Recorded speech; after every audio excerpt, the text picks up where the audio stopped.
Okay, everybody, let's get going. We're still at the beginning. We didn't go very far.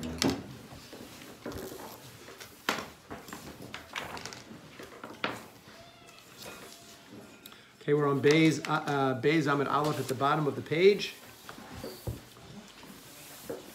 We spent last week going through Zivug Rishon, Zivug Sheni, the idea that someone is bashert, someone is destined for someone else.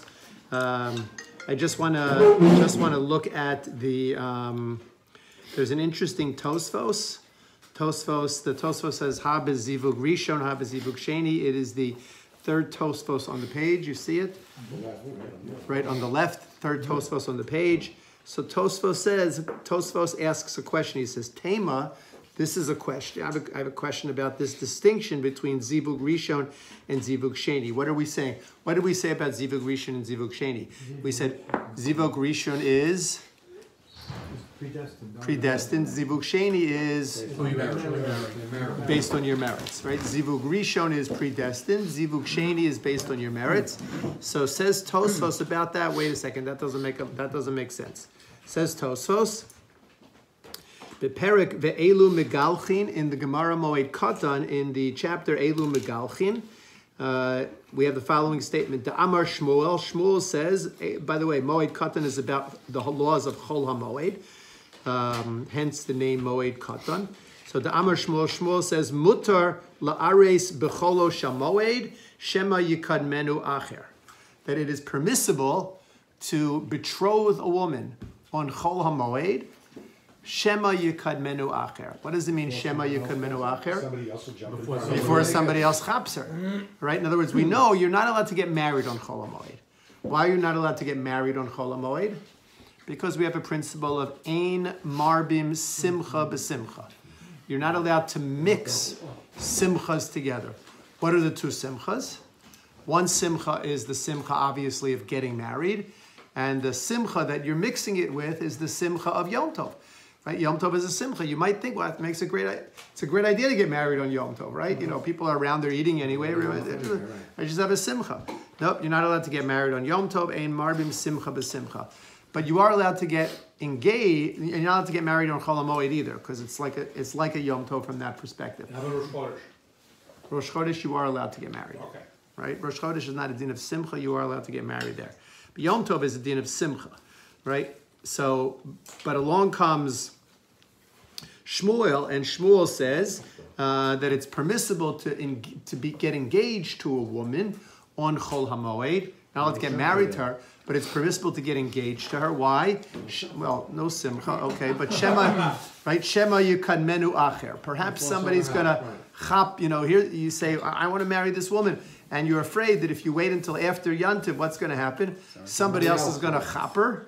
So says Shmuel, it's okay. You can get engaged on Yom Tov. Asks the Gemara over there in Maseches Moed Katan, Kaparich le mehacha. They ask the question on the Gemara over there in Moed Katan where Shmuel says this. Say, what are you talking about? No, right? Why do you have to worry that Shema yikadmenu acher? Somebody else is going to chop you first. She's predestined for you. That's what the Gemara says. Arba'im yom kodem yitziras avlad. Right, 40 days before the child is formed, you say. Right, you know, bas, right, so and so to so and so, so and so's field to so and so's right, such and such house to so and so. Everything's right, predestined for us. So what do you have to worry? Shema yikadmenu acher. If the Torah tells us that the woman that we're going to marry is predestined, what? So what do you have to worry about? What do you have to worry about there? So says the Gemara. So the Gemara there gives an interesting question, an interesting answer. What does the Gemara Maseches Moed Katan say? The Gemara Maseches says what? No, that's what. So Tosfos says that's what it should say, but it doesn't give that answer. That's Tosfos. Tosfos' question is your question, or your question is Tosfos' question. I'm not sure which one. Yeah, but right. But you're both asking the same. Right, you're both asking the same question, which is the answer over there should have been based on everything that we learned. Right? When Shmuel came along and said, you can marry, you can get engaged, because Shema yikadmenu acher, we must be talking about a marriage which is not predestined. Right. Which marriage is not predestined? Zivug Sheni. A second marriage is not predestined. So maybe that's what they're talking about. So, and Tosfos asked that question. Tosfos says, Amai, why lo moke hasam milsei de Shmuel bezivug Sheni? Why didn't they answer over there that what Shmuel was talking about was a Zivug Sheni? They didn't answer that over there. Tosfos says, why didn't they answer it over there? It doesn't give an answer. It just leaves us with the question of why they didn't answer. What's the answer over there? It's a very interesting answer. Right? The answer over there doesn't deny the fact that you can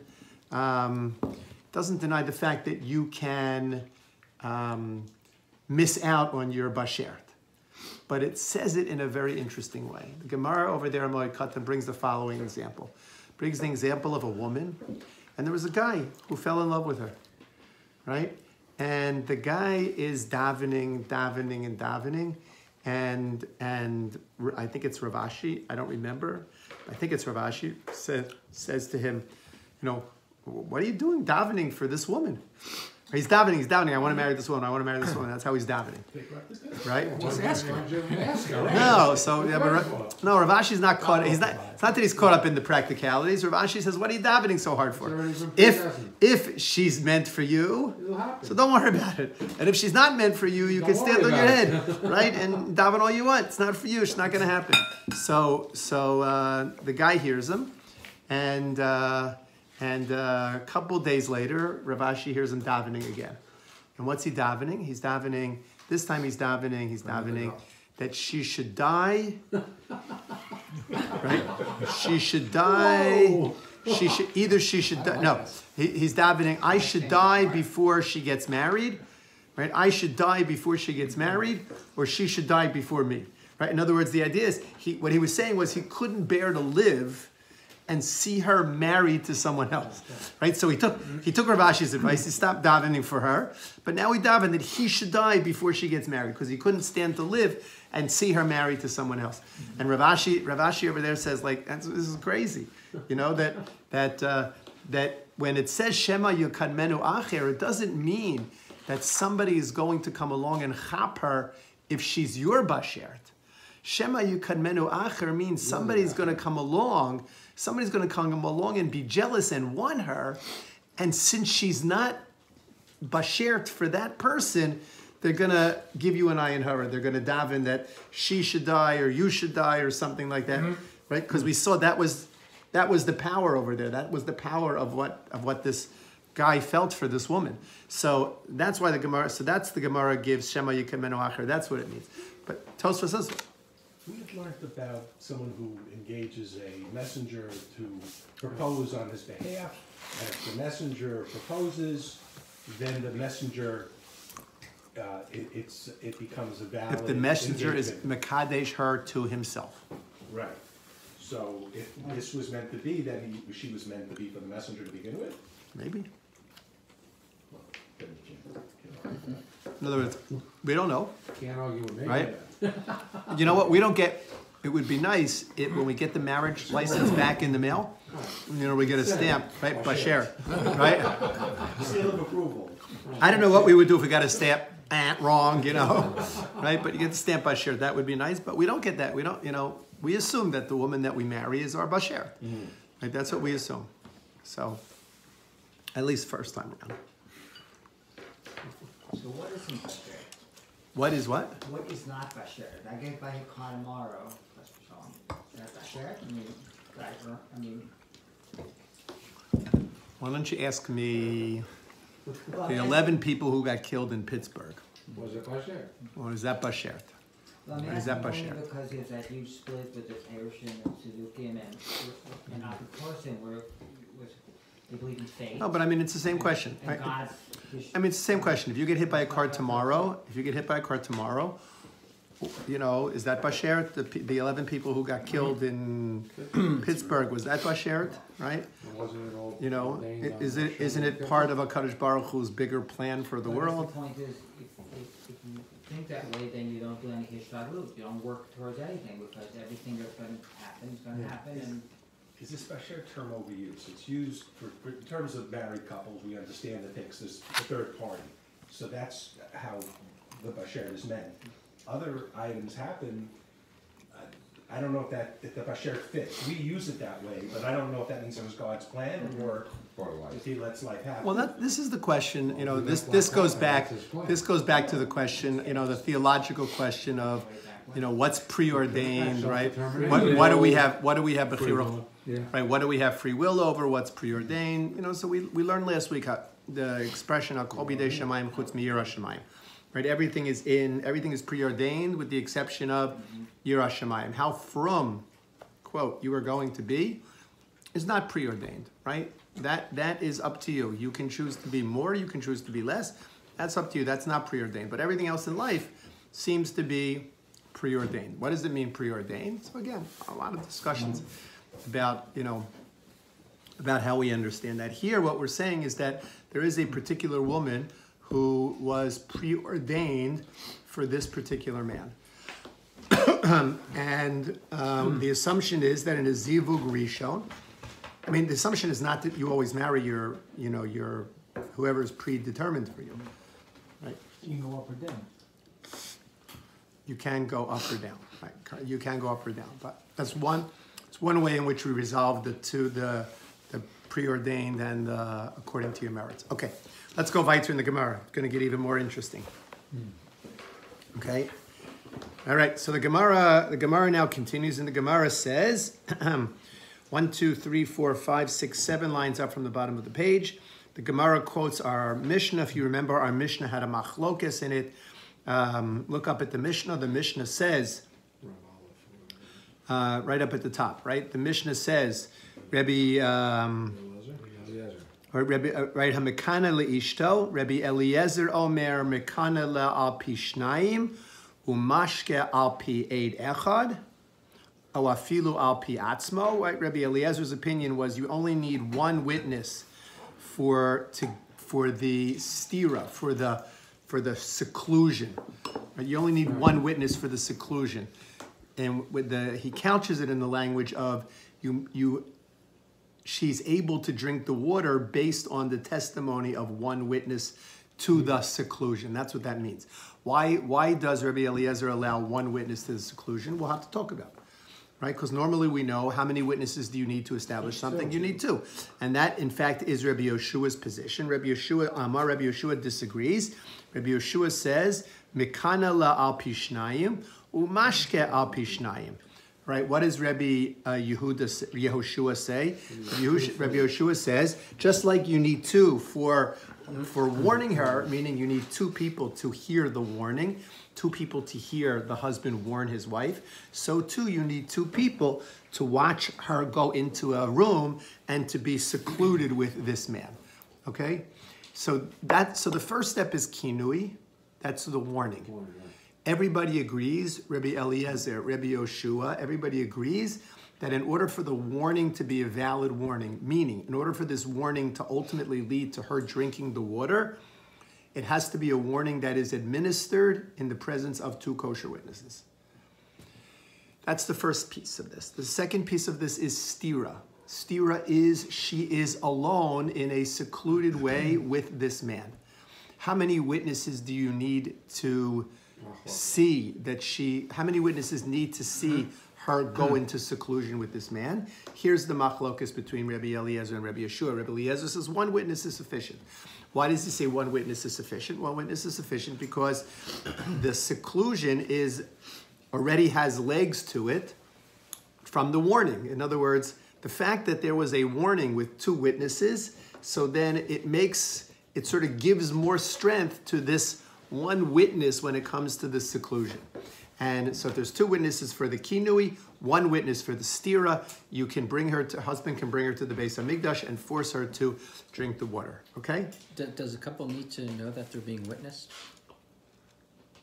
Or do they generally not know? Or They do not need to be warned, so they do not need to know. In other words, the witnesses don't have to say, hey, if you go into that room with that guy, right?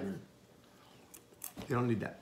Okay? What would Rabbi Yeshua do if there's 1 witness? Now, what does the husband do? There's 1 witness saying, I saw your wife. Can you have relations with her? Not relations with her? He divorces her. What? Divorces her. And he has to pay her. And he has to pay her. Right, so But does he have to divorce her? Because he's already issued a warning. I don't know that he has to divorce her. But that puts him in romantic limbo, so to speak. You know, Puts him in what? it puts him in limbo because now there's one witness saying. It's Well, my we'll wife talk. alone. Let's Okay. hold on to that until we talk more about one witness. We're going to talk about Okay. something else now. Okay.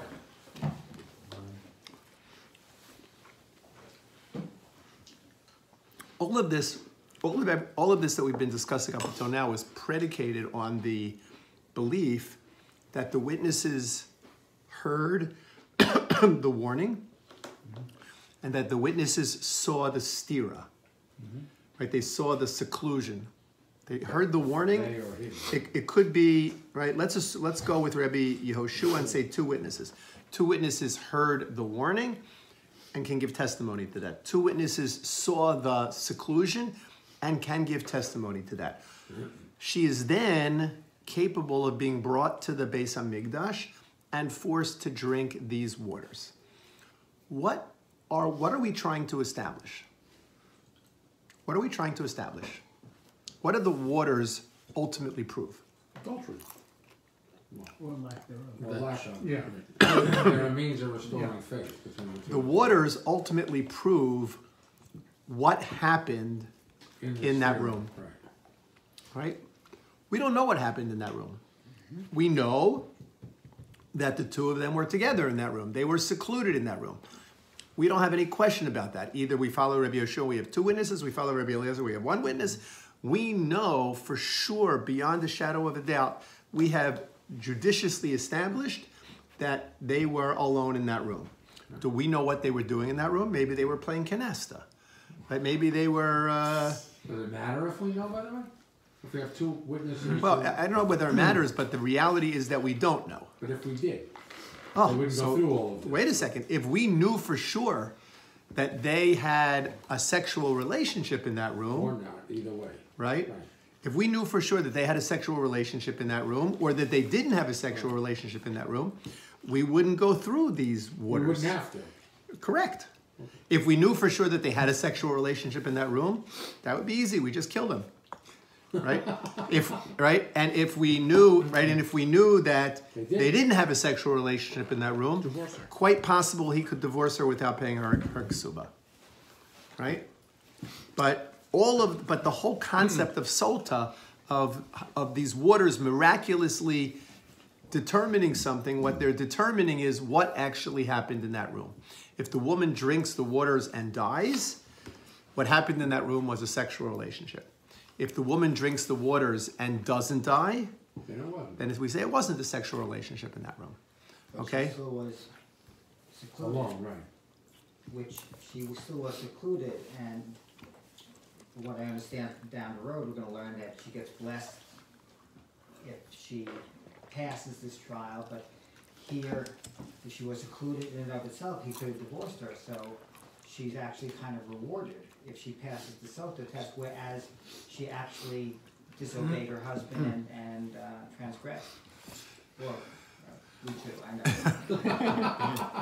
Disobeyed. Let's hold off on that. We'll see. Right? We'll see. What is our Gemara now talking about? Our Gemara says, Catching up that way. so our Gemara says as follows: Ad kan lo pligi ela bekinui ustira. That this machlokes, whether one witness is sufficient or you need two witnesses. Rabbi Eliezer is saying one witness is sufficient. Rabbi Yehoshua is saying you need two witnesses. This machlokes is only regarding kinui and stira. It is only regarding the warning and the seclusion. Aval bituma Eid echad meheman. But when it comes to the actual sexual relationship, which the Gemara calls tuma, meaning she becomes tameya as a result of that sexual relationship, one witness is sufficient for that. According to both, according to one. According to both. That's what the Gemara is saying. The Gemara is saying the machlokas that they have is only a machlokas regarding seclusion. They both agree you need two witnesses when it comes to the warning. They disagree when it comes to the seclusion. When it comes to the seclusion, Rabbi Eliezer says one, Rabbi Yehoshua says two. But now, let's say that there were witnesses to the actual, to what happened inside the room. So how many witnesses do you need to testify about what happened in that room? One. One witness is sufficient to testify as to what happened in that room. Just a question. And the Gemara will now try to explain why that is the case. Go ahead, Norman. One witness is sufficient if we're talking about drinking the soda water. If you're talking about that the witness knows for sure that they did something on one witness, you would put someone to death? Right, yeah. That's a precedent, isn't it? It's unusual, and the Torah is the Gemara is going to question its source, and the Gemara is ultimately going to say the reason why we do it is because we have two witnesses who heard the warning, we have two witnesses who saw the seclusion, and now we have one witness who witnessed the ma'aseh, the actual incident that occurred in there, the sexual relationship. So one witness is only That's enough sufficient. after those two prerequisites are satisfied. Right. According to Rabbi Yehoshua, 2, 2, 1. According to Rabbi Eliezer, 2, 1, 1. But both require Only one. but both require those two predicates be satisfied. I guess the question is, no, she's never warned. And one guy sees her in seclusion and sees whatever they're doing and comes and testifies, I witnessed. Is that enough to put her We're to going to death? see. We're going to see that. Okay, good question.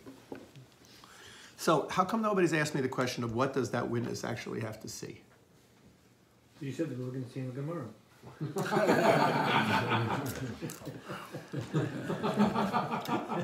Let's go to the video. Yes. I didn't mean to. We don't want to put you on the spot, right? No. I figure the Gemara will help you out there. No, but that's what you said. The Torah Shulchan Aruch actually describes what one has to see. Right? Actually describes what one has to see. There are two opinions that are brought down. One is that the witness actually has to see the act of intercourse. The witness has to actually see that occur. According to the second opinion, it's enough for the witness to see both of them in a situation and acting in a way that would say to the witness they are involved in a sexual act. And he doesn't have to actually see the sexual act per se, but if he sees them, I guess with... Is this like a Bill Clinton sexual act thing here? Keeping time. Okay. So let's go. So what is this? So the Gemara says one witness is sufficient. Akan lo pligi ela bekinoi v'stira aval betuma eid echad meheman. Says the Gemara. Usnan nami, and we learn in a Mishnah the following to support the conclusion that we just reached in the Gemara that one witness is sufficient. Eid echad omer ani ra'isi shenit meis. Right? That if one witness says, I saw that she became tmeah, meaning I saw that she had a sexual relationship with this man, lo hayisa shosa. She doesn't drink the water. In other words, if one witness... She's already guilty. She's already guilty, correct. Well, She only prove drinks... her guilty in a different way. Right? She only drinks the water If there's doubt. if there's a suffix. There's a suffix, right.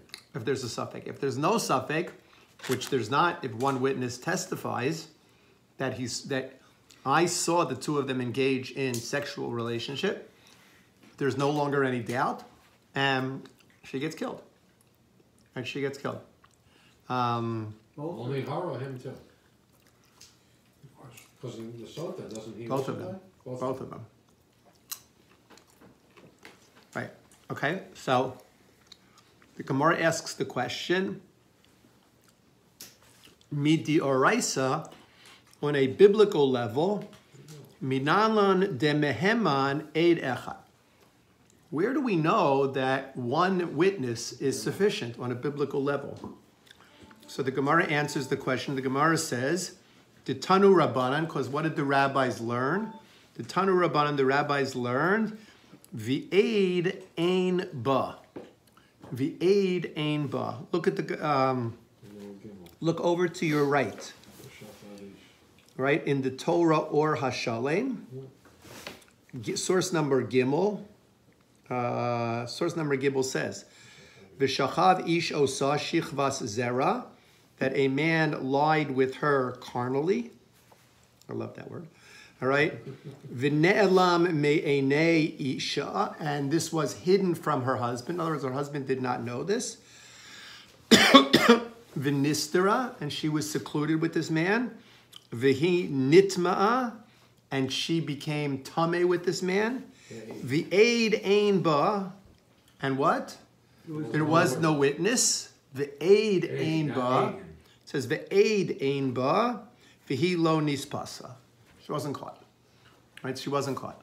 So then we invoke the Mei Sotah, the waters of the Sotah. Says the Gemara, how do we know that one witness is sufficient? The Tana Rabbanan, because the rabbis teach it from the verses of the Torah that say, or the words of the Torah that say, v'aid ein ba. Like a singular. Aid. So wait a second, right? V'aid ein ba, so how do we understand that? Does that mean there is no testimony or there is no witness? In other words, v'aid ein ba means bishnayim hakasuv medaber. When the Torah says there's no witness, it means it's really referring to two witnesses, because sufficient witnesses. Right. Oh, so v'aid ein ba means there wasn't sufficient witnesses, meaning that there was only one and we require two. Oh, eino elo afilu be'echad. Or maybe when it says v'aid ein ba, it's not that there wasn't sufficient witnesses. Right, there weren't any witnesses, because if there was one witness, that would have been enough. That would have been sufficient. So the Gemara says, how do we understand the phrase v'aid ein ba? We can understand it to mean v'aid ein ba, that there wasn't sufficient witnesses. There wasn't sufficient.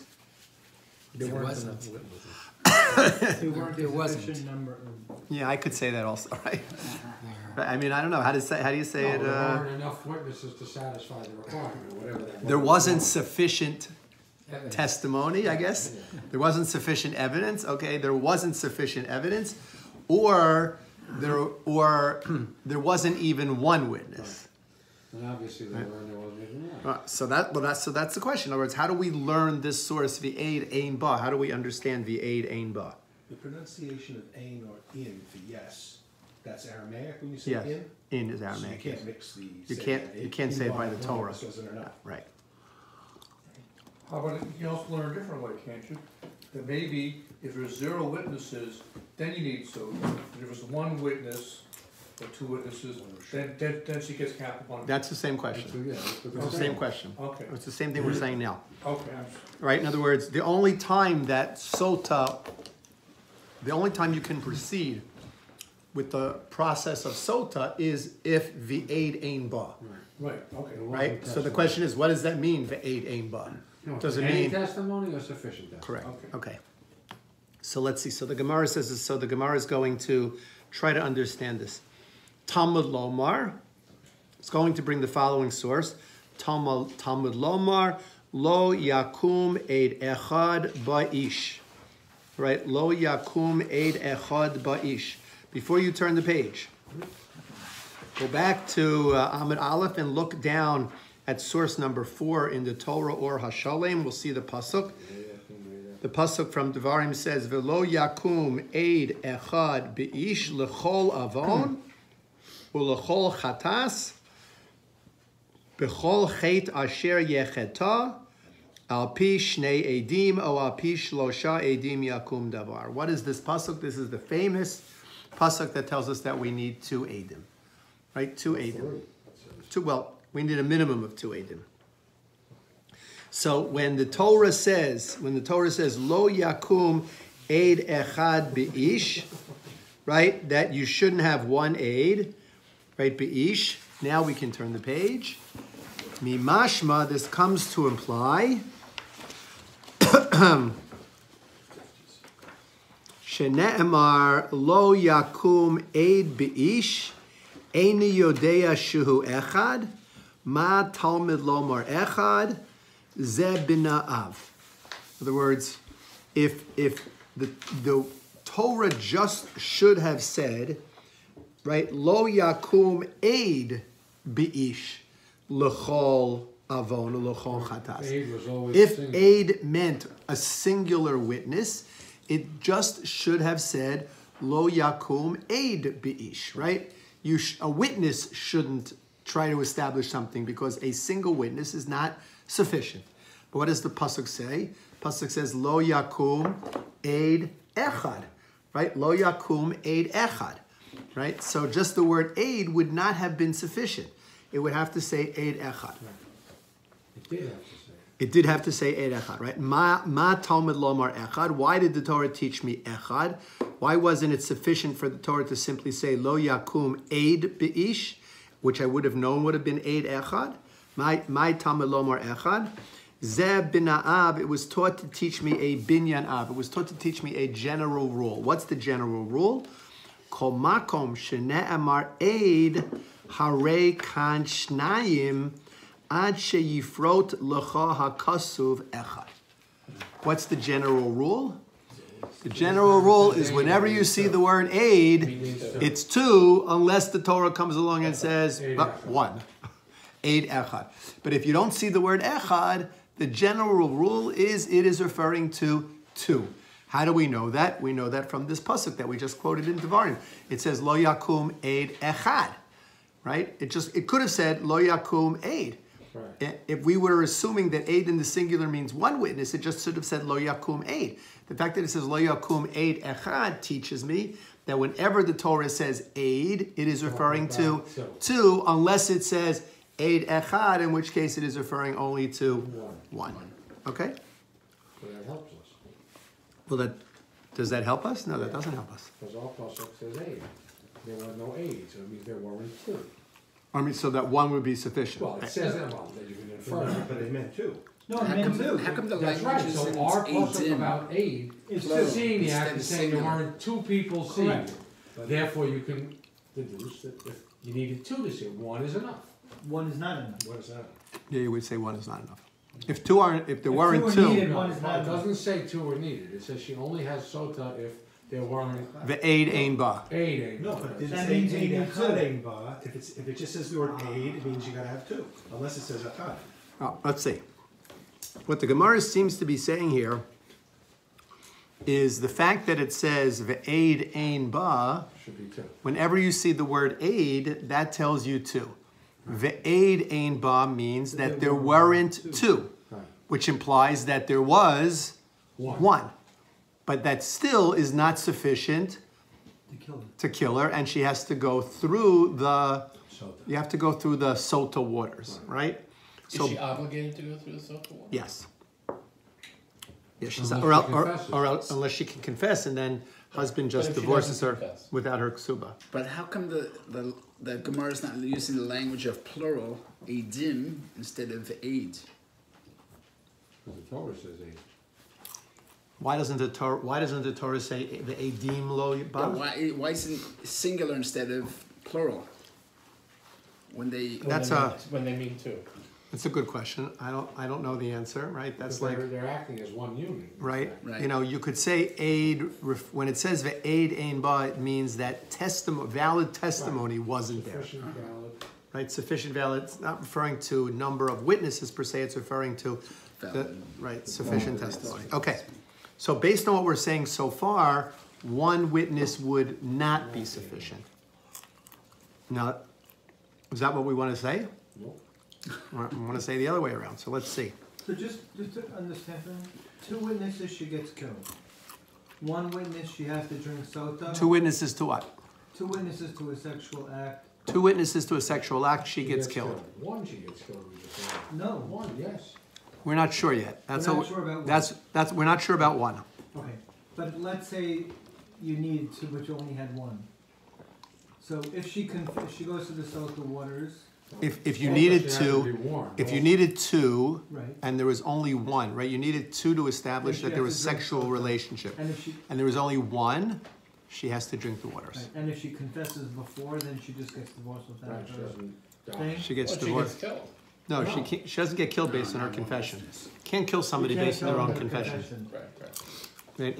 Ein adam Right, mesi right. misatzmo Plea rasha. bargain. Right? It's a plea bargain. It is basically Yeah, a it plea is. bargain.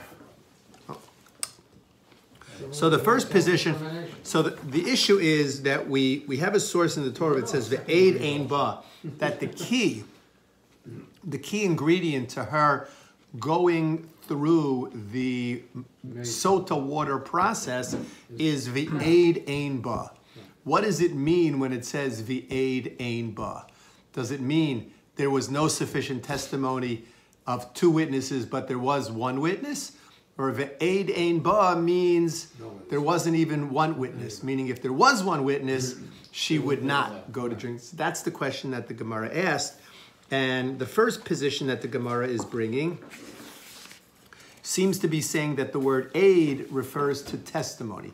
Ve'ed ein ba means that there wasn't sufficient testimony, there wasn't sufficient evidence which would be created by two witnesses.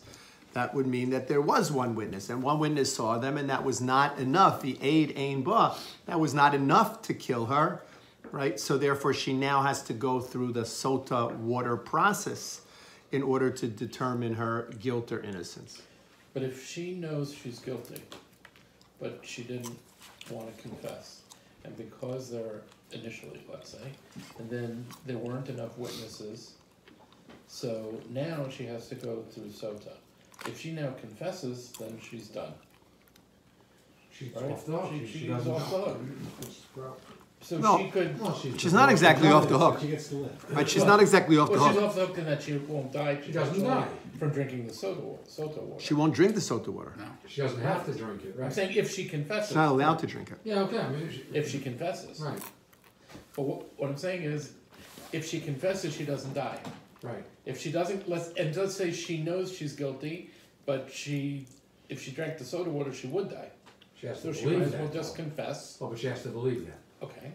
No, No, but that's what the Bezdin tries to get her to right, do. the whole point of that whole process is No, to, The whole point of the process is to, like, just say you did it and, you know, Right. you're a And lot better off than then I agree. I got the it. bloating and whatever. that's what they're trying, that's what, What could be worse than that? so Rob is asking the question. Hurricane fluid. If a woman could always get off with, without being killed by confessing and losing her ksuba, Why doesn't she always do that? why doesn't she do that?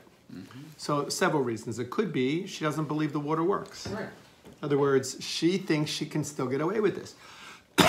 She's guilty, but she won't admit it because she doesn't want to lose her ksuba. Remember, not only did she Not lose her only that, ksuba, though. but she's not allowed to stay married to her husband, and she's not allowed to marry her lover, She has some money. right? So she doesn't have anybody, and she's poor, right? So that's a tough situation to be in. I realize dead is a worse situation to be in, but And it only works if her husband was not unfaithful. and it only works if her husband was So not if she unfaithful. firmly believes that he was unfaithful, she could see it through. But she could turn out to be wrong. Correct. So that might be, that's one reason why, Right, listen, that's why there's a whole word. another reason why she would drink the waters is because she really wasn't guilty. Right. In other words, she was guilty of stira, but she wasn't guilty of sexual relationship. So that's another reason why she might drink the water. Okay. Back to the Gemara. Whether she's guilty of that or not, I mean. Okay. So What if she was drunk? Didn't remember. Right. Potential. or it happened 25 years ago. All right. So what do we say? Is there a time delay on Is this? there a statute of limitations? Well, yeah, like what? Is there a gap between when she's warned and when she's alone? You warned her in 1980 and she's alone in 2000. No, I mean, how long is that warning good for? I think it's good forever. Well, if it's, I think the warning is good forever. if there's a murder thing, don't you have to tell immediately, if you do this, Right. then, That is a warning that This act's you have to give before you can punish a person. Right. Because you have to make sure that they know what they are doing, right? Maybe she forgot that 35-year-old warning.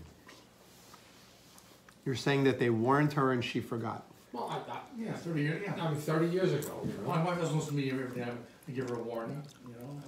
It's not meaningful. It has to be with the same man that he accused. Right, of. well, I mean, it's all that stuff. guy. Yeah, she had to be warned Can't be a about, different you know, person. Plony or whatever, specifically. It and- can't be Plony number 2. It has Right, to be it has to be number 1. Plony number 1. Comes I mean, out- I don't know, is there a time limit? Counselor or bar counselor, you know? It's, I don't know. I don't know. I don't know. We're not gonna know. Interesting question. Is there a time limit to this, to the kinui? I know that once there was a stira, the two of them are not allowed to be alone together. In other words, once there was a valid kinui, Right. and then there was a valid stira, then the husband and wife are not allowed to be Husband and alone wife are together. not allowed to be together, right. Right. For as long as that is, until she gets to Until Yerushalayim, she- and whatever. Until she gets what? gets to Yerushalayim and goes through this process. Okay. Right? So they're not allowed to be alone together because we don't trust that they're not going to be intimate with each other. Okay, so back to the Gemara. So where are we in the Gemara right now? Just to catch us up, put us in the right spot. V'amar Rachmana. He's in a roll tonight. Okay, all right, all right, all right. So I meant to sort of like, right? Like, what have we learned? I meant, what have we What do learned? we have to? It's okay. Right, but that helps. That's helpful also, all right? So what has the Gemara said? I have to be more precise. What has the Gemara said up until now? Right, up until now, the Gemara has said, wait, the aid ain ba, does that mean 1 or does that mean 2? So it seems to be so far that it means 2.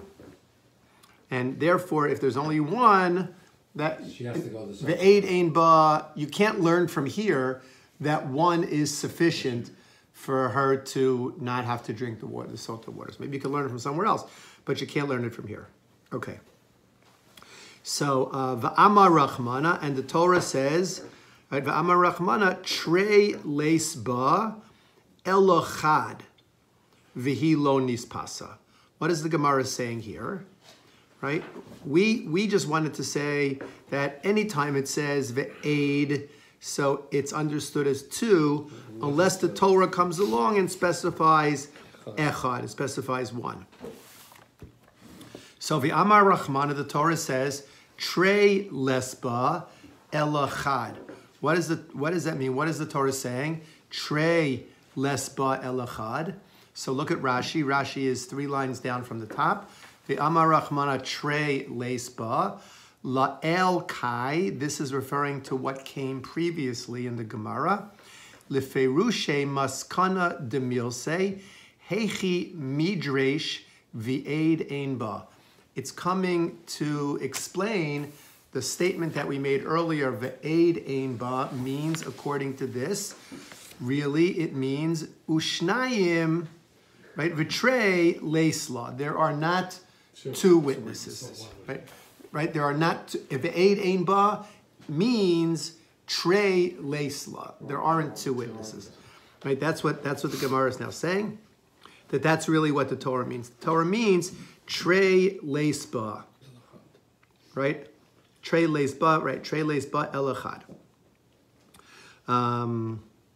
Ela taima d'ksiv. So if that's the case, if it's really the case that the aid ein ba means 2 witnesses, so why didn't the Torah write? Why did the Torah write lo yakum aid echad beish? Right, that one person is not sufficient to establish a fact by someone. Halav hachi, would it not be for that reason? Hava amina, I would have concluded the same thing by saying, Aid de Sotah chadhu, v'i afilu chad leka, ela b'mai mitzera itztrich, salkadaita chamina aid ein ba. Okay. Oh, sure. So what is the Gemara saying here? The Gemara says, wait a second. Let's just understand. The source we're learning now is the source of, we said, lo yakum eid echad ba'ish. That when it comes to a person doing something, one witness It's not enough. is not sufficient to establish a judicial fact. Right. One witness sees you, we don't care. The aid ain't, right? Lo yakum aid echad ba'ish. One witness is not sufficient to establish that you did something wrong. Okay? Says the Gemara. Is Why? it not that it's sufficient to say you did something wrong, or not sufficient to punish? To establish it as a judicial fact, as a basis for punishment. Because one Right. person can see that what happened. Thank you, counsel. Right, but in other words, for it to have some kind of meaning in this world, Right, it has to have to. it has to be connected to some kind of judicial intervention. Because yes, that person can see that you were a naughty boy, but That's not enough. that's not enough. That Result right? in a punishment. That Consequence we're talking in this about. world. We're talking about there has to be some kind of consequence.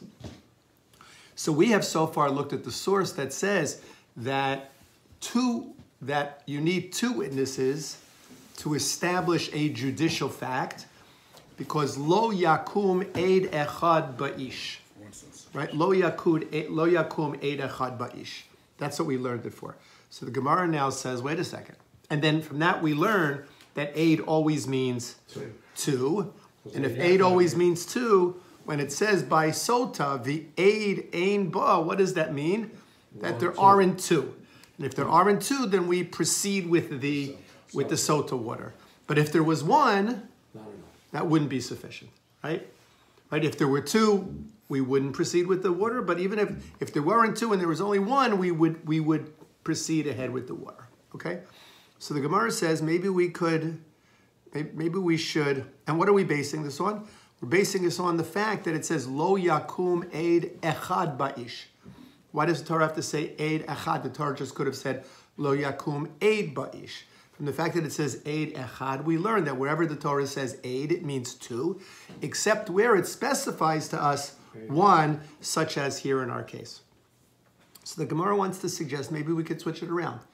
Right? Maybe we should learn. Right? Maybe we should learn from Sotah to this case here. So look back in the Gemara. In other words, we're using lo yakum eid echad as a source to teach us about Sotah. The Gemara wants to say, why don't we use Sotah as the source? So let's go back into the Gemara. What does it say? Elataima 1, 2, 3, 4, 5, 6, 7, 8. I'm sorry. 1, 2, 3, 4, 5, 6 lines down from the top. Elataima dichsiv lo yakum eid echad ba'ish.